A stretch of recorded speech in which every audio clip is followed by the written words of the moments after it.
guys, welcome to my YouTube channel again.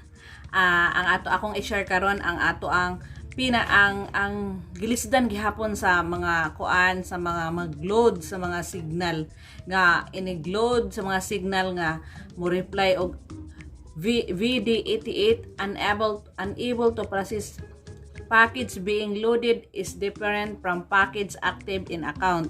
O sige na. Tara, let's. Hi. Bisa kung saon jud ninyo og kuan, bisa kung saon jud ninyo og load. Dili gud siya bisan saon ninyo og load, bisag 175 naman, 200 naman, dili gud siya mo load.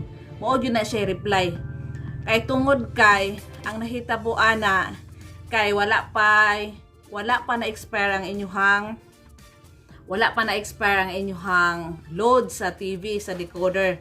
Then loadan din ninyo. Dili siya pareha sa GSAT nga bisag wala pa na-expire ang load, pwede siya mopadayon ra gihapon siya og load. Pero ang signal dili siya pwede. So ang inyong buhaton aron makabalo mo og kanus ang ma-expire.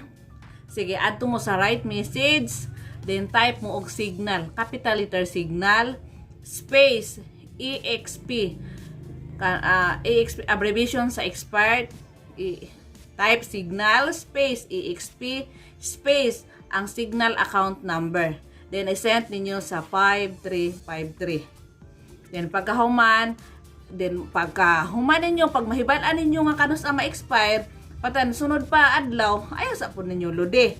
Pero og ma-expire na ni karona paaboto na ninyo og kuan kanang ma-expire na gyud. Usa mo adto mo sa right message, usa ninyo ludan ang inyong ang decoder ninyo, type na dayon mo signal space pin space signal account number, then i-send nimo sa 5353. Pero og dili pa gyud mo to, ang importante nga makabalo mo kanus ang ma-expire ang inyong load sa TV. Og one day take note di ay kinahanglan sa step 2, kinahanglan sa magkuan mo og kanus ang ma-expire ang inyong signal, kinahanglan na amoy piso. 1 piso kay kuhaon nila ni kuhaon sa signal, dili sa TPC. Kay step 1 dili mangayo ang TPC. Essence sa exhibitor dili mangayo. Pag step 2 adto na mangayo na ang signal og piso. O sige na. Bye.